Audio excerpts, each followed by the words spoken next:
Hari ini kita akan belajar tentang sistem gerak pada hewan, vertebrata dan invertebrata, kelas 5, tema 1, subtema 1 untuk mapel ilmu pengetahuan alam. Assalamualaikum warahmatullahi wabarakatuh. Sebelum belajar, kita mulai dengan membaca basmalah. Bismillah.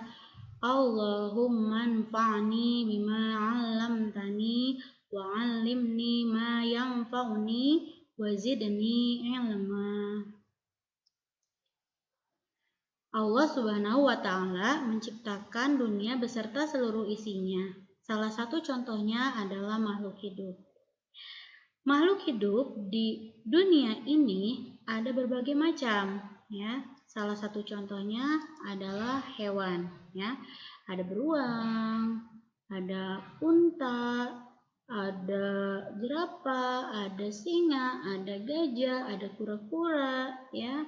Ada tupai, ya. Hewan merupakan makhluk ciptaan Allah Subhanahu wa Ta'ala yang cenderung sama dengan manusia pada organ tubuhnya. Hanya saja perbedaannya terletak pada akal, ya. Jadi di sini manusia dia memiliki organ gerak dan memiliki akal, berbeda dengan hewan yang hanya memiliki organ gerak tapi tidak memiliki akal, gitu. Hewan tidak memiliki akal sedangkan manusia memiliki akal. Hewan melakukan sesuatu berdasarkan nalurinya, sedangkan manusia melakukan sesuatu berdasarkan akal pikirannya. Itulah yang mendasari perbedaan organ pada hewan dan organ pada manusia. Hewan bergerak karena hewan mempunyai organ gerak yang biasa disebut organ gerak hewan. Manusia bergerak karena manusia mempunyai organ gerak yang biasa disebut organ gerak manusia, gitu ya.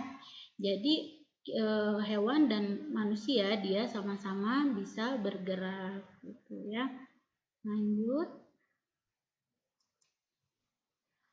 Organ gerak berguna untuk berjalan, berlari, melompat, meloncat, memegang, ya, menggali tanah, memanjat pohon, berenang di kolam, dan sebagainya.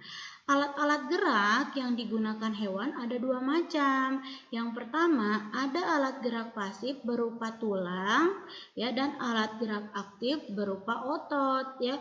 Jadi kalau kita manusia nggak punya tulang, badan kita kayak slime, ya. Jadi membleh gitu di lantai gitu ya, di atas tanah gitu kan. Masya Allah, Allah sudah mendesain makhluk hidup, ya, kita manusia, hewan, ya, baik itu tumbuhan juga kita bisa berdiri tegak, bahkan kita bisa bergerak, ya, bisa mengangkat sesuatu, ya, karena kita dianugerahi otot gitu kan. Diolah ototnya. Bagaimana dengan cara apa agar kita berotot? Kita harus berolahraga gitu kan, biasa mengangkat beban gitu ya. Jadi itu bisa melatih otot-otot kita gitu ya. Selanjutnya kita akan membahas organ gerak pada hewan ya untuk kali ini. Jadi manusia next ya, selanjutnya mungkin di slide selanjutnya. Jadi kita akan membahas tentang organ gerak pada hewan ya. Nih ada hewan jerapah ya, Masya Allah cantik banget pemandangannya. Nah, pernahkah teman-teman memperhatikan gerak burung yang sedang terbang atau katak yang sedang melompat? Pasti pernah ya, insya Allah. Burung atau katak tersebut memerlukan rangka dan otot agar dapat bergerak ya. Jadi burung bisa terbang, terus katak bisa melompat karena dia memiliki rangka atau tulang dan otot gitu ya. Namun banyak invertebrata berukuran kecil mampu mempertahankan bentuk tubuhnya tanpa rangka ya. Contohnya kayak ubur-ubur, kayak anemon laut ya, kayak bintang laut ya, dia bisa mempertahankan bentuk tubuhnya tanpa rangka ya, Masya Allah.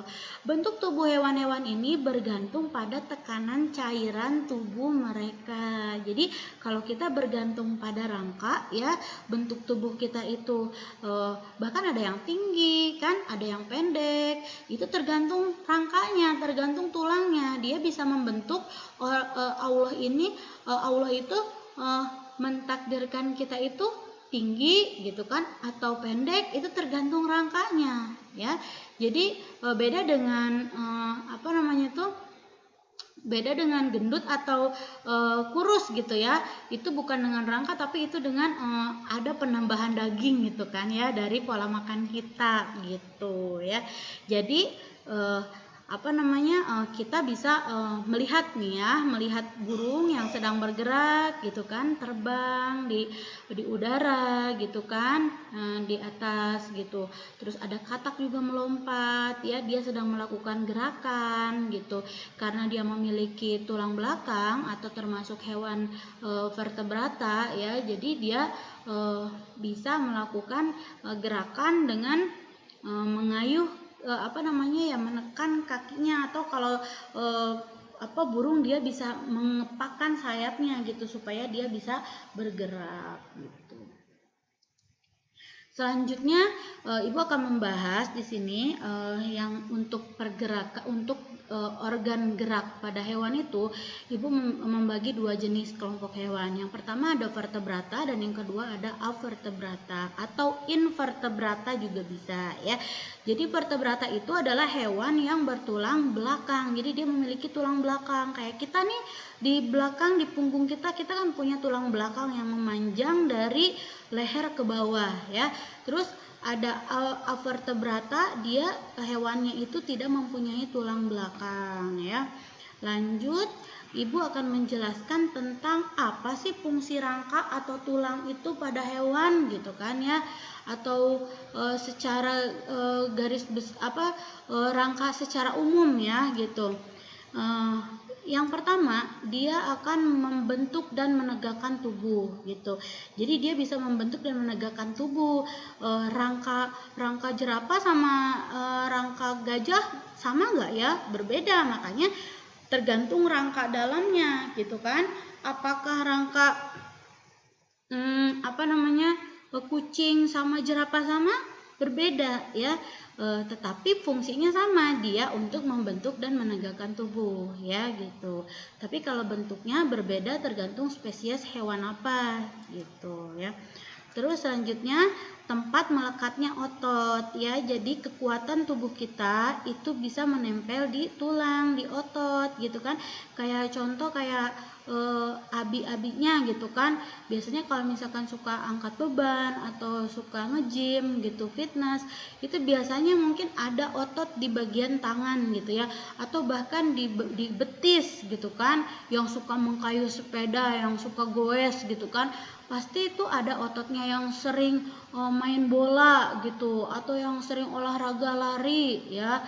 Bahkan di perut pun ada jika kita sering mengolah olahraga di bagian perut gitu kan, kayak sit up gitu kan, itu bisa menjadikan perut kita berotot gitu ya. Terus ada tulang belakang juga menghasilkan sel darah merah dan sel darah putih ya, Masya Allah. Selanjutnya yang keempat, fungsi rangka itu bisa melindungi organ-organ penting ya, seperti otak, paru-paru ya, hati dan jantung ya. Jadi otak kita kan bentuknya itu kayak lembut banget ya, lembek gitu kan. Coba kalau ibaratnya tidak ada tengkorak, tempurung kepala, itu kira-kira bagaimana ya Allah ya.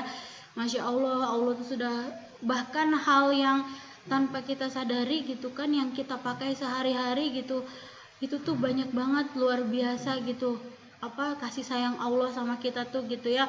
Kesehatan, kenyamanan kita bergerak ya, terus beraktivitas sehari-hari ya, bercengkrama dengan keluarga gitu kan, itu adalah nikmat yang paling besar ya, yang harus kita syukuri gitu kan.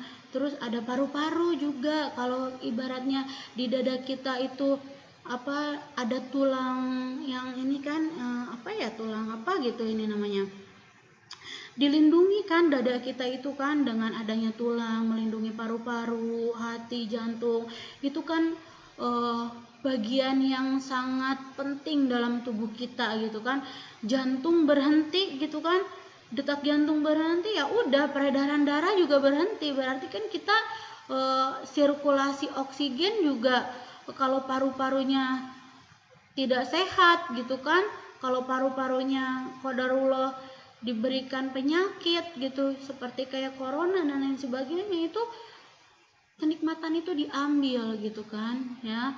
Itu Masya Allah, jadi Allah itu sudah mendesain tubuh kita ya, badan kita dengan sempurna gitu ya, Alhamdulillah ya, gitu sudah ada pelindungnya, otak, paru-paru, hati ya, untuk apa namanya, menyaring racun hati itu kan gitu, jantung untuk memompa darah, paru-paru untuk memfilter udara ya, udara bersih, udara kotor gitu ya. Terus apa namanya, jantung juga memfilter darah bersih, darah kotor ya, serambi kiri, serambi kanan, bilik kiri, bilik kanan, semuanya ada fungsinya ya gitu. Oke, lanjut. Sekarang ya kita mulai masuk ke hewan atau sistem gerak ya, hewan yang memiliki sistem gerak vertebrata ya gitu. Maaf, afwan. Jadi sistem gerak ya yang termasuk ke dalam hewan vertebrata. Jadi hewan bertulang belakang, bagaimana sih sistem geraknya gitu ya. Nih, yang pertama ada organ atau sistem gerak pada ikan ya. Ibu kasih ininya ikan yang kelihatan tulangnya ya, tulang belakangnya nih kelihatan ya. Jadi dia, ikan itu bisa membentuk memanjang seperti ini karena Allah sudah mendesain dengan tulang belakang yang rapi, Masya Allah. Tuh lihat ya, terus ada tulang rusuk nih, ini tulang rusuk ya, seperti kita manusia, dada kita ya, itu jantung, hati, paru-paru itu dilindungi sama tulang rusuk ini ya. Ini yang kuning memanjang, ini tulang belakang. Terus kenapa, bagaimana pergerakan ikan gitu kan, semuanya ini apa namanya tuh bersinergi ya, antara tulang rusuk, ekor gitu kan, sirip, dia saling apa namanya, saling bersinergi gitu, kerjasama gitu agar ikan ini bisa bergerak. Makanya jika ada apa namanya tuh ikan hiu gitu kan yang diambil, yang diburu gitu kan, yang ilegal gitu di laut itu sama nelayan yang tidak bertanggung jawab gitu kan, dia diambil siripnya aja dijual dengan harga yang mahal gitu kan, terus ikannya badannya dibuang begitu aja ke laut gitu. Itu bisa mati di dalam laut, di dasar laut, karena dia tidak bisa berenang gitu.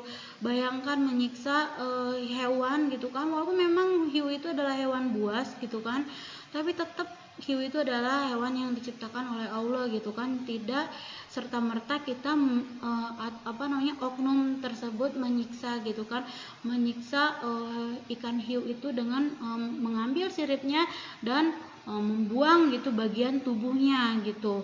Kayak gajah diambil gadingnya gitu kan, terus gajahnya dibiarkan gitu kan.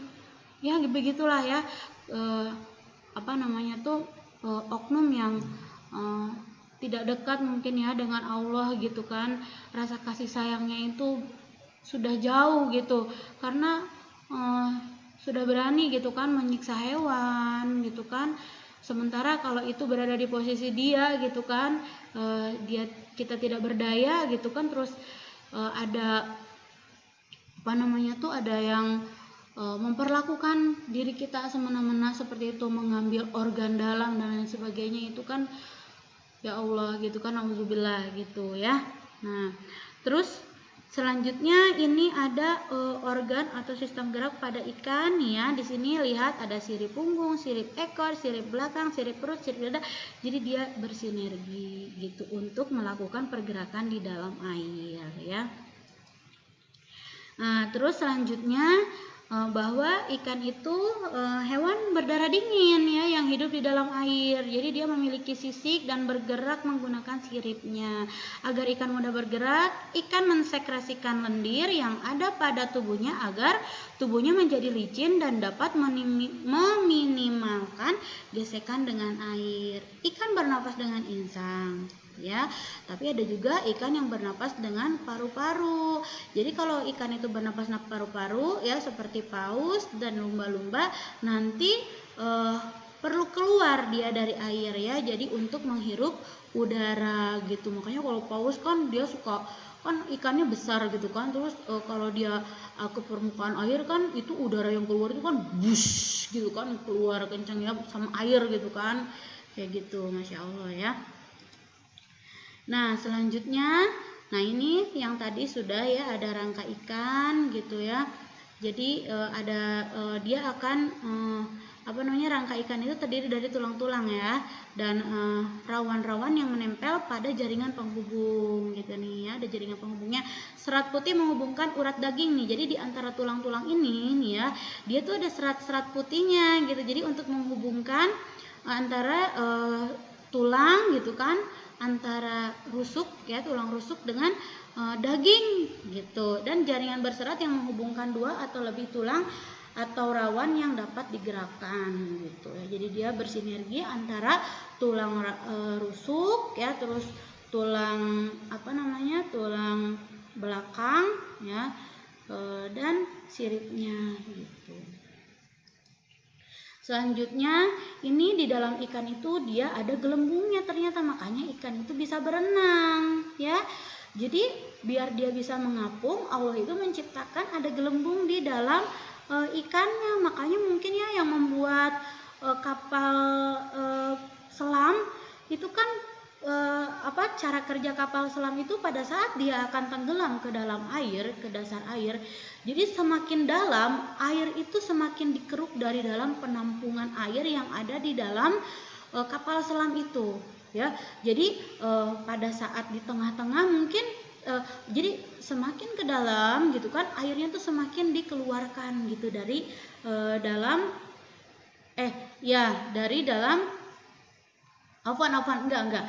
Jadi gini, sistem kerja sistem kerja kapal selam itu pada saat masuk ke dalam air, dia airnya masuk ke dalam tempat penampungan air itu di dalam kapal selam. Tapi pada saat dia naik gitu kan, airnya tuh dikeruk ya, bukan dikeruk. Kalau dikeruk tuh biasanya tanah ya, maksudnya dikeluarin airnya itu dikeluarin dari dalam tempat penampungan yang ada di dalam kapal selam itu. Jadi makanya dia bisa mengapung ke atas permukaan air gitu cara kerja kapal selam itu ya. Mungkin dia belajar dari ikan ya yang Allah ciptakan ini dengan sempurna gitu kan ya. Bahkan manusia aja nggak bisa ini buat ikan seperti ini, makhluk hidup seperti ini gitu ya. Nah, ini adalah contoh gelembung pada ikan emas ya. Dia panjangnya sekitar 8 cm ya. Lihat kalau Umi masak gitu kan, masak ikan, coba deh lihat dalamannya, pasti ada gelembungnya ya. Ini ada bagian-bagian yang ada di dalam tubuh ikan ya. Ada ada ginjal, lambungnya gitu kan, ada limpa, hati, jantung ya, segala macam, insang bahkan anus semuanya ada di sini. Kalian bisa lihat nanti ya. Gitu. Terus Terus ada lagi organ atau sistem gerak pada ular. Tadi pada ikan, sekarang pada ular ya. Ular bisa bergerak dengan cara melata atau merayap baik di tanah ataupun pada saat di air ya. Jadi meliuk-liuk gitu ya pergerakannya tuh. Bentuk tulang ular terdiri dari tulang tengkorak ya nih di kepalanya, tulang badan ini nih ya, dan tulang ekor ya di sini. Nah, struktur yang terkandung pada tulang badan terdiri dari ratusan ya buah ruas-ruas nih. Wah ya banyak banget, Masya Allah. Pada tulang tengkorak, tepatnya pada tulang rusuk yang terhubung menggunakan tulang belakang dan diselimuti otot-otot yang begitu lentur akan tetapi sangat kuat ya. Jadi dia lentur ya, bisa meliuk-liuk gitu kan, tapi bisa lentur juga bisa bukan memanjat, melingkar di batang pohon gitu kan. Bahkan bisa mangsanya dengan kuat ya, melilit gitu kan, menekan gitu kan, sampai mangsanya itu sudah kelelahan, sudah tidak kuat lagi, akhirnya ya meninggal gitu ya. Nih, dengan bentuk tubuh tersebut serta banyaknya ruas-ruas yang terdapat pada tulang belakang ya di sini, itulah yang dapat menyebabkan ular bisa bergerak dengan cara meliuk-liuk ya, gitu, dengan menggunakan otot perut untuk berpindah tempat ya. Selain ini kan ular itu kan hewan reptil ya nih, yang termasuk hewan reptil ada juga nih, ini besar banget ini ya, komodo ya. Jadi tapi dia bergeraknya itu tidak dengan meliuk-liuk melata ya gitu, dia bergerak dengan kaki yang sangat kuat ya.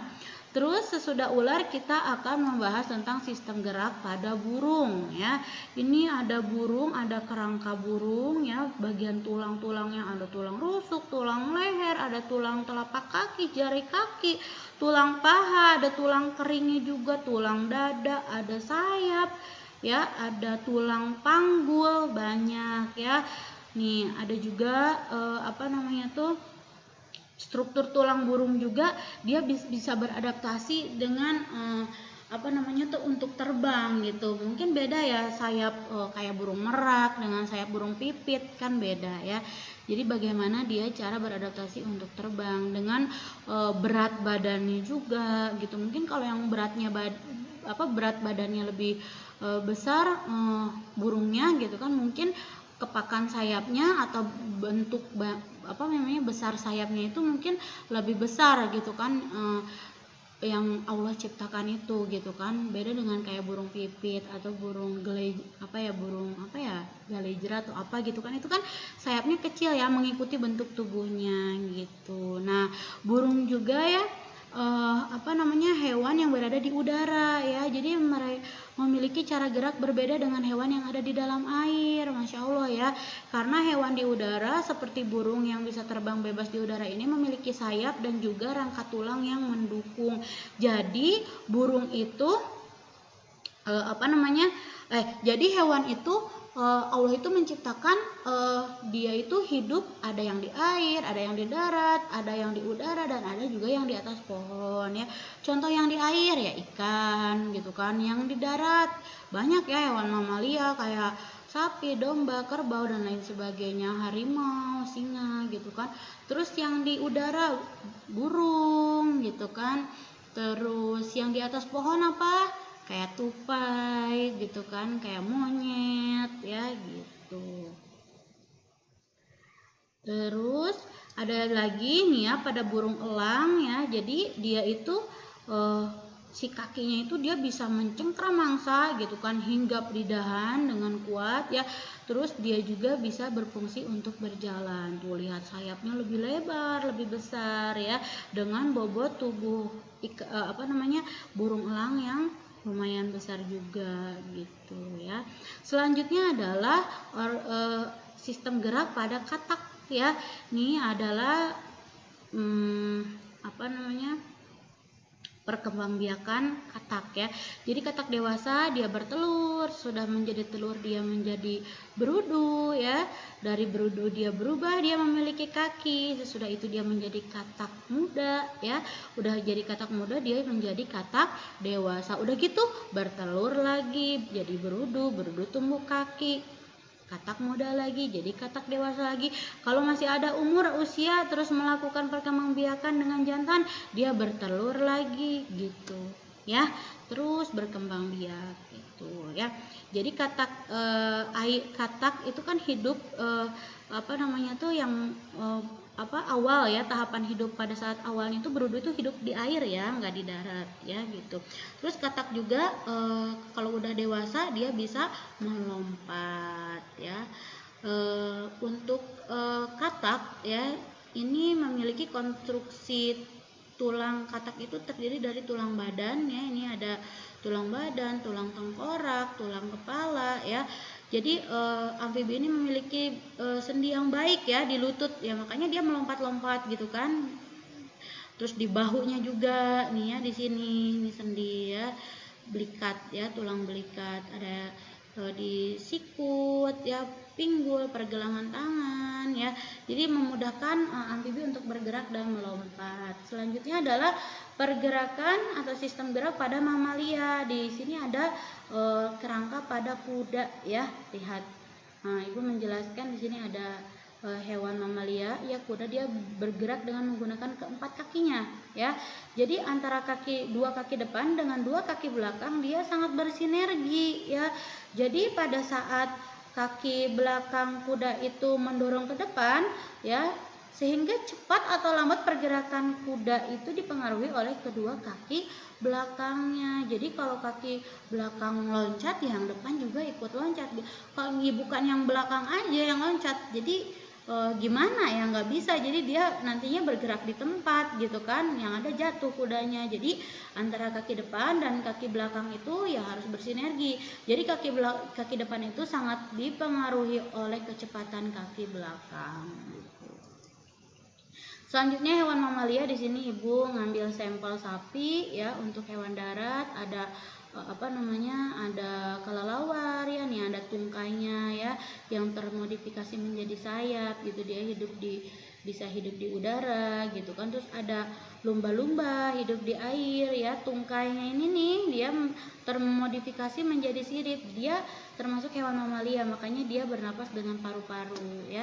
Terus ini untuk monyet ya, dia memiliki tungkai belakangnya, ini kakinya. Terus tungkai depannya ini dari tangannya. Jadi dia bergeraknya bisa kalau untuk berjalan dia bisa berjalan ya.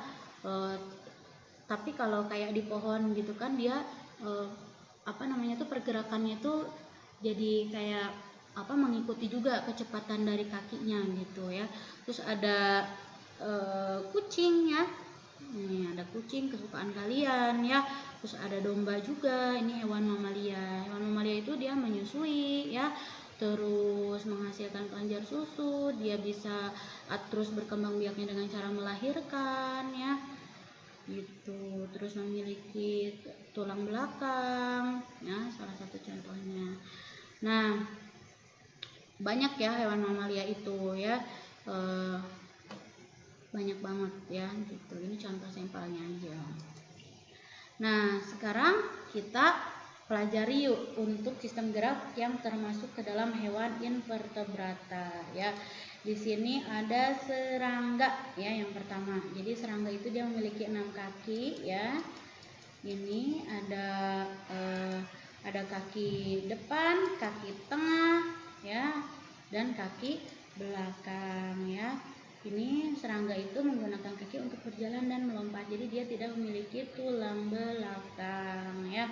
Sehingga serangga itu memiliki 6 kaki. Selanjutnya ada anemon laut, lintah, ubur-ubur ya. Gitu. Ini anemon laut nih ya. Jadi memiliki lubang dan menyemburkan racun ya untuk memangsa mangsanya ya. Organ geraknya dia ada tentakel di mulutnya ya, sama dengan ubur-ubur. Terus ini juga nih ada lintah ya. Mereka bergerak dengan melakukan kontraksi pada otot-otot gitu. Jadi kadang dia susah untuk dilepas kalau dia udah nempel di kulit ya. Dia kayak nyedot darah gitu kan gitu ya. Terus melakukan kontraksi gitu ya dengan otot-ototnya itu gitu ya pada tubuh mereka gitu ya. Lintah. Terus ada juga nih ada cacing pipih ya. Dia berkembang biaknya dengan fragmentasi. Jadi kalau misalkan ini terbagi 3 nih badannya nih ya. Terbagi 3, ada kepala, bagian tengah, dan ekor. Dia itu nanti bisa menjadi spesies baru potongan-potongan ini. Jadi dia berkembang biaknya dengan membelah diri ya.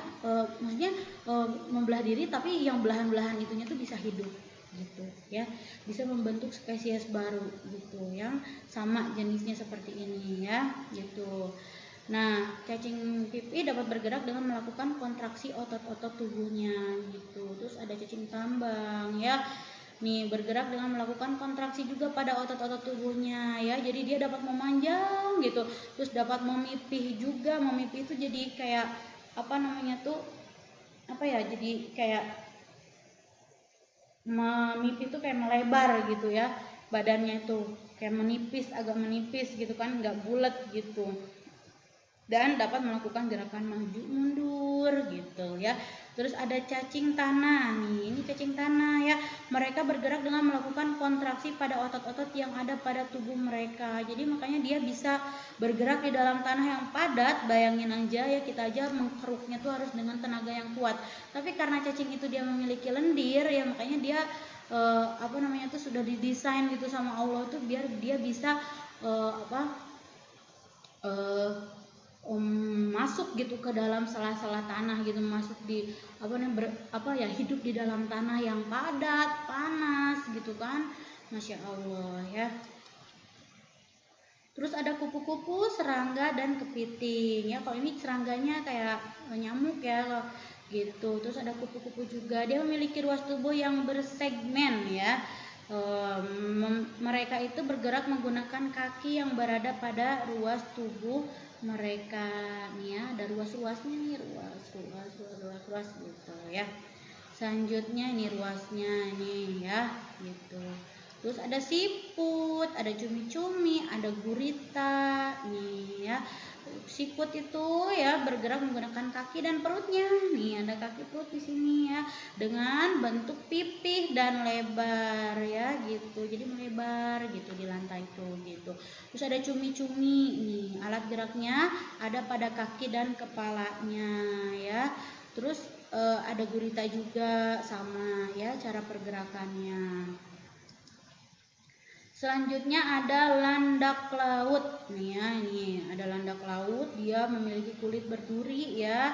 Alat geraknya itu berupa tentakel atau berupa organ tubuh yang dapat memanjang dan bergerak secara fleksibel, sama teripang dan bintang laut. Masya Allah ya.